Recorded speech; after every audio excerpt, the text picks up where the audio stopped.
And మీలో ఎవరైతే fourth సెమ్‌కి prepare అవుతున్నారో అది కెమిస్ట్రీ వాళ్ళు గానీ, సో ఏ గ్రూప్ వాళ్ళైనా గానీ, స్టూడెంట్స్ అయినా గానీ, మోస్ట్‌లీ ఏంటి అంటే ప్రీవియస్ ఇయర్ క్వెషన్ పేపర్స్ మీద మీ ఫోకస్ అనేది ఎక్కువ ఉంచండి.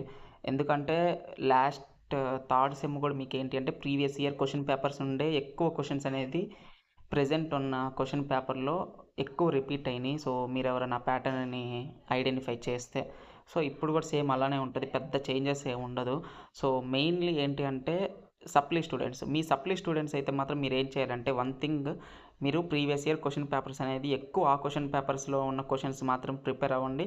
అండ్ రిమైనింగ్ ఒక 5% గానీ, 10% ఏంటి అంటే మీకేమైనా అడిషనల్ క్వెషన్స్ తెలిస్తే వాటి మీద ఫోకస్ చేయండి సరిపోతుంది.